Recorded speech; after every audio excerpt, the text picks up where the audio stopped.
فقيه القوم لا ننساه كذا السقاء والمحضار كرامة يا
Allahu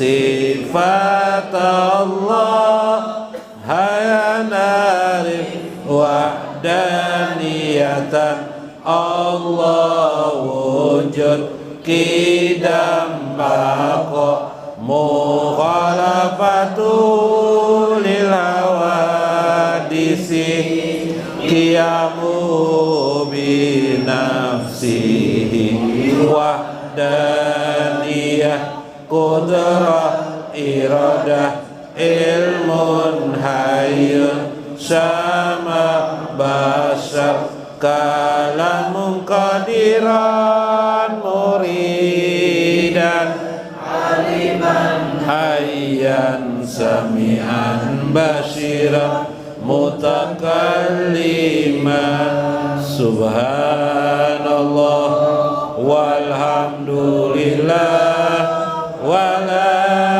ilaha illallah wallahu akbar adada khalqihi wa ridha nafsihi wa zinata arsyihi wa midada kalimati subhanallah walhamdulillah wala ilaha illallah wallahu akbar adada rizki wa ridha ni'ami wa zinata hamdihi wa midada kansani subhanallah walhamdulillah wa la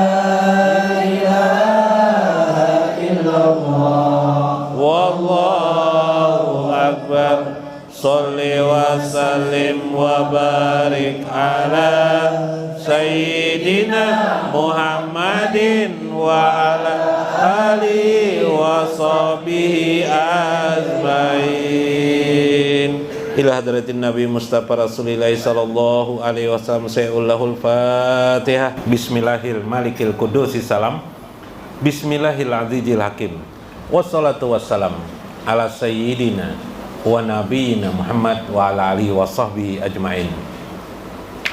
Hadirin, fa inna insyaallah ab'asu li kitabi Syekh Ibnu Athaillah Al-Hikam wa nafa'na bihi wa ulumihi bid darain amin ya rabbal alamin. Mudah-mudahan melewati saluran kitab Syekh Ibnu Athaillah kita mendapatkan berkah, kasih sayang, bertambah ilmu ma'rifah kita kepada Allah Subhanahu wa taala. Hadirin jamaah yang dicintai oleh Allah, faqala al-mu'allif rahimahullah liyanfiqa ju sya'atin min sya'atihi al-wasiluna ilaihi. Di dalam Al-Qur'anul Karim Allah berfirman, hendaklah liyunfik orang-orang ju sya'atin yang memiliki kelebihan hartanya. Nah itu arti arsal. Maksudnya min sya'atihi, yang diberikan Allah keluasan rezekinya, hendaklah dia memberikan nafkahnya. Maksudnya kepada, kalau di dalam Al-Quran itu kepada istri, diterjemahkan oleh ulama. Dalam ulama fikih, ahli fikih menerjemahkan adalah kepada istri. Jadi kalau orang kaya, berikan saja banyak harta kepada istri, tidak apa-apa. Nah ini berita gembira bagi perempuan.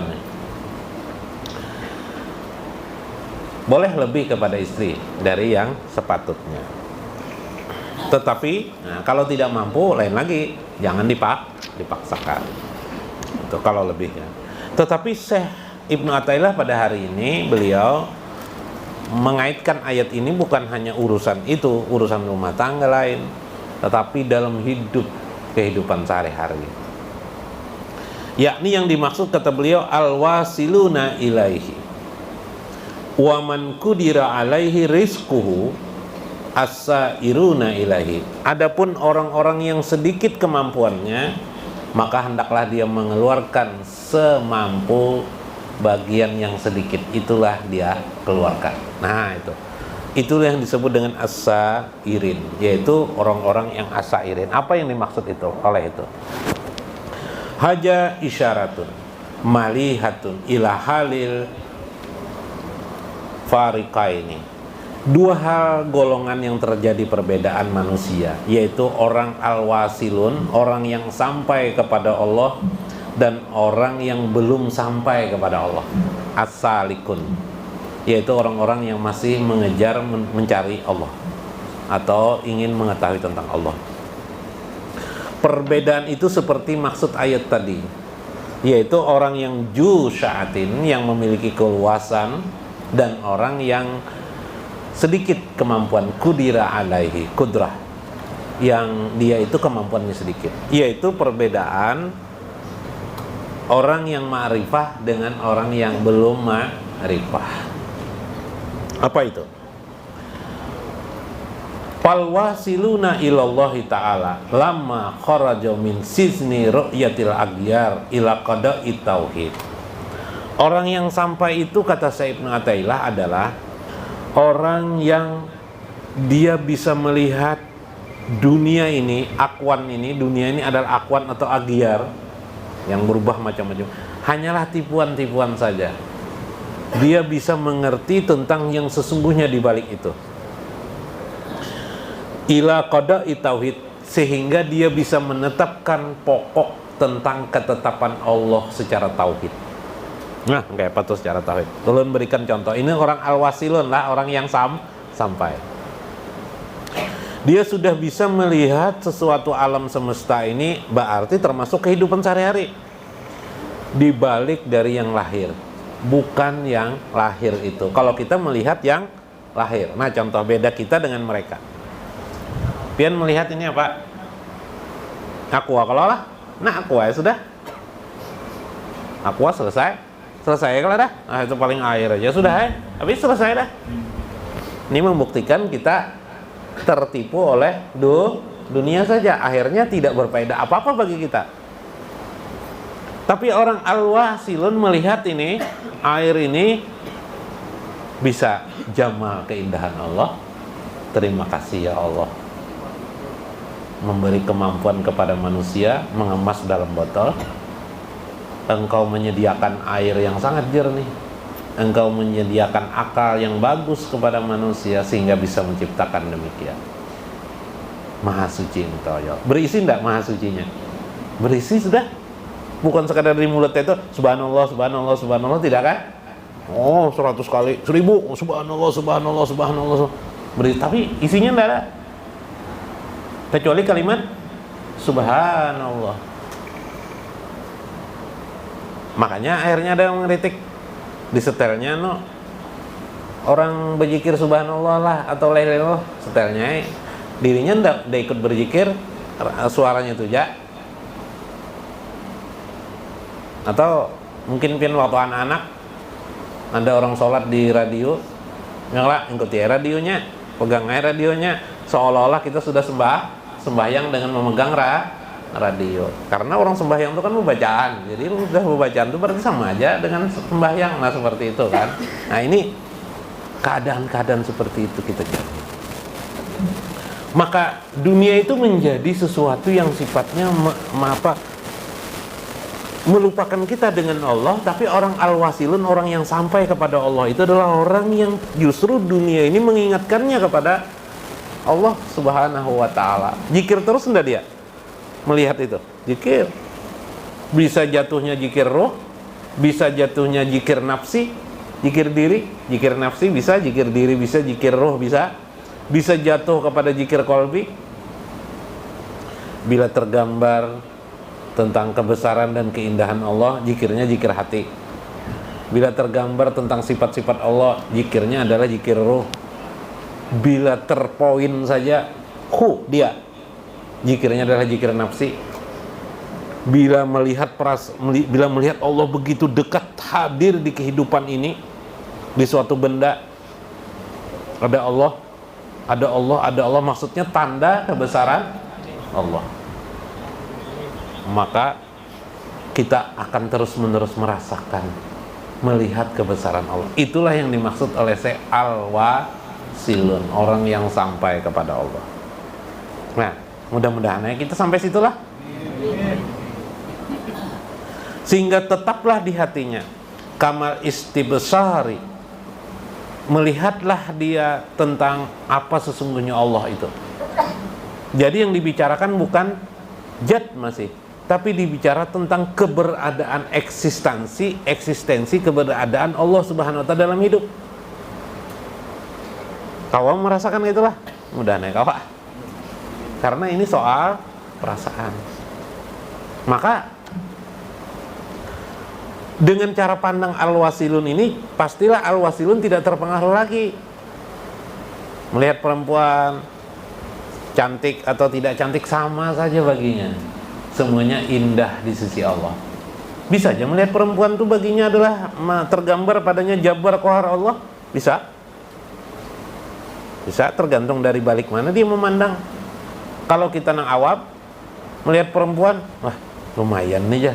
Nah, ya lah. Kayaknya orang senyum-senyum nih ya. Nah, bisa mau dikawini nih ya. Nah, ya Pak. Nah, pikiran yang dihaya habis melihat TV ada artis cantik terbayang.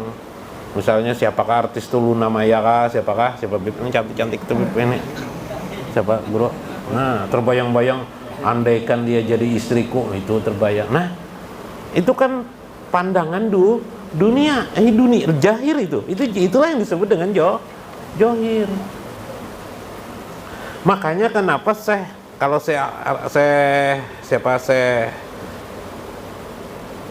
Abdul Qadir Jalani mengingatkan ilmu itu ada ilmu zahir, ada ilmu batin. Ilmu zahir itulah yang biasa syariat. Makanya kalau pian berwudu, ambil air wudu, ya kan? Pian yang dilihat pian air aja kan itu mensucikan sebagainya. Jangan dipandang itu zahir. Sekaligus seharusnya batin mengerti mengapa sih Allah jadi menyuruh kita berwudu itu dengan air. Jangannya dengan pupur bang, dengan sabun bang, nah, ya kalau. Dan ada juga kalau tidak ada air malah diganti dengan tayamum Habib tadi itu, dengan tanah, dengan debu, tanah. Kenapa jadi tanah untuk mensucikan diri? Boleh enggak? Ganti lawan sabun boleh lah tanah tuh? Enggak boleh. Enggak boleh. Ganti dengan sabun, ya kalau guru lah. Boleh lah guru, dengan sabun, udah boleh. Pian peng diganti perempuan aku nak guru. Diganti jadi perempuan aku nak pian lah. Ya baik. Diganti jadi perempuan pian aku lah. Diganti jadi perempuan. Ada mau sih Din, ada mau sih Din. Ada mau sih Din. Nah, artinya apa kisah? Ini kisah menggambarkan tentang memandang yang batin. Kita melihat ketika berwudu itu adalah perintah Allah. Oh, perintah. Kayak Allah memerintah aja terus gitu kan? Ini perintah. Masa perintah aja apa nih? Ada rahasia di balik itu. Ya lah, di wudu itu ada rahasia.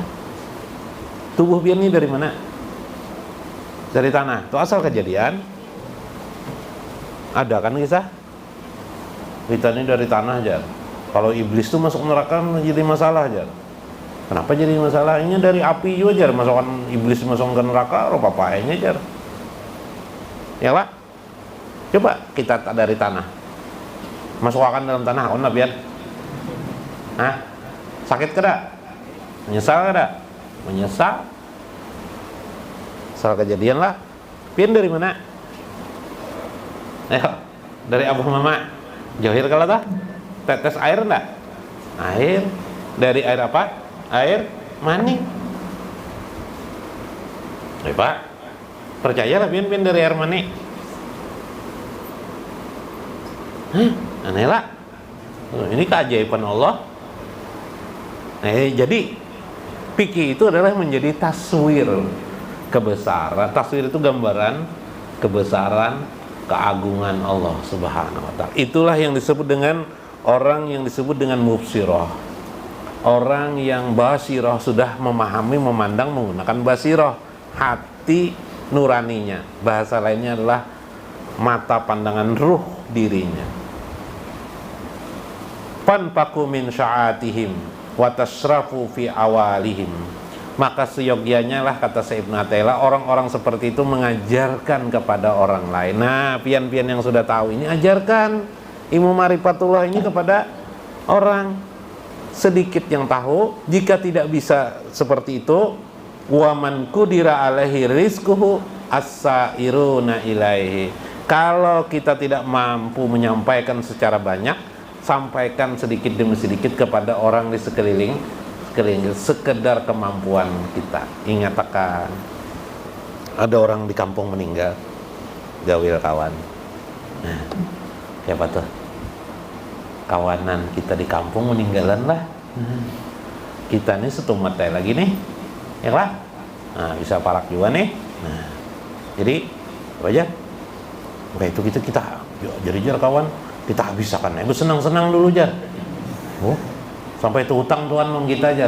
Wah, tuh utang nonton. Nah, itu kawan yang, nah ini bahaya bila ada kawan seperti itu ya lah. Nah, ingatkan lagi, kayak apa kita persiapan meninggal dunia. Nah, makanya belajar ma'rifatullah, ini persiapan akhirat kita nanti. Kemarin banyak sudah diajarkan, saya kembalikan lagi mengingatkan di sini, zikrullah. Zikir itu penting. Karena zikir itu adalah alat terhubung kita kepada Allah Subhanahu wa taala. Dialog kita dengan Allah itu adalah zikrullah. No, asiklah orang ma'rifatullah itu, zikir itu dialog kita dengan Allah. Allah ini tidak bisa dialog dengan bahasa yang tidak suci. Allah hanya menerima yang suci. Yang suci itu siapa? Ruh kita. Maka kita harus mampu mendialogkan zikir kita itu dalam bahasa ruhnya, dalam bahasa aslinya. Kalau orang belajaran ma'rifatullah itu sampai bahasa lain, bahasa nurnya, bahasa nur Muhammadnya, itulah yang akan sampai ke Sidratul Muntaha. Subhanallah. Nah, ini asik. Nah, caranya kita mau pelan-pelan. Nah, kita yang sudah umur tua, kayak apa caranya? Nah, kalau kita langsung dicabut oleh Allah, datanglah malaikat malam-malam, datang 1000 malaikatnya datang. Oh, sadang dajar. Sejam-jam lagi kamu ku cabut dajar. Nah, kayak apa? Selama sejam itu apa yang kita lakukan? La ilaha illallah, la ilaha illallah. Ingatkan pelajaran ma'rifatullah, la ilaha illallah. Bukan hanya di mulut. Nah, sudahlah. La ilaha illallah di hati Allah, di sirku. Sudah satu tahap. Tahap yang kedua, la ilaha illallah, la ilaha illallah, la ilaha illallah. Tahap kedua adalah taswir, tentang tazaliyah Allah, tazali Allah, sifat Allah, keagungan Allah dalam diri ini semuanya tidak lain adalah gambaran tentang kebesaran dan keindahan Allah, baik zohir maupun batin. Sadari lagi, kita adalah la haula wala quwata illa billah. Yang maha agung, yang maha besar itu Allah. Itulah yang kita akui. Sehingga sampai kita adalah sampai pada tingkat perasaan tidak ada lagi kekuatan daya, itu sampai pada perasaan yang ada yang tertinggal pada diri kita ini adalah dosa-dosa saja. Maka pada saat sadar kita dosa-dosa, itulah kita meminta ampun kepada Allah. Astagfirullahaladzim, ya Allah, astagfirullahaladzim. Kemarin hamba merasa mampu untuk melakukan sholat, padahal andaikan tidak engkau beri rahmat, sholat hamba itu kemarin tidak mungkin hamba dapat mengerjakan sholat tersebut. Kesadaran seperti itu terus setiap malam tuh mau tidur tuh, lalu karena kelelahan tidak mungkin lagi mengatakan yang 3 tadi, timbul yang akhir-akhirnya saja, hu hak, hu hak, hu hak, hu hak, ya lah, sampai tertidur. Hak itu apa? Hak itu maknanya la ilaha illallah, tidak ada Tuhan selain Allah. Kenapa? Dialah pemilik, dialah yang maha tunggal. Bahkan tidak ada yang memiliki eksistensi seorang juga pun kecuali Allah. Kita ini hanyalah bayang-bayang dalam makna hakiki. Dalam makna hakikat hanyalah bayang dari kebesaran keagungan Allah Subhanahu. Maka akuilah Allah itu yang maha agung, maha besar. Itulah maksud daripada la ilaha illallah. Itulah maksud dari hu ahad, hu ahad, hu ahad, hu ahad. Nah, kayak pas siap kada pian meninggal sudah. Nah, siap lah. Apa jangan ada yang meninggal pulang nih? Ya lah guru lah, guru lah. Nah, ya lah. Jangan ada meninggal. Karena tahu nang tua bisa, nang anom bisa. Nah, pian bisa apa dulu? Ulun bisa berdudi pada pian. Nah, ya Allah. Itu kan tahu kita. Ya Allah. Siapkah kada kita menghadap Allah? Sampai pada tingkat perasaan itulah yang disebut dengan diri pian nanti menghadap Allah. Nah, kawailah. Nah, kawai. 11:30 dari. Sampai situ ge. Kadang lah. Wallahul muwaffiq ila aqwamit thoriq. Wassalamualaikum warahmatullahi wabarakatuh.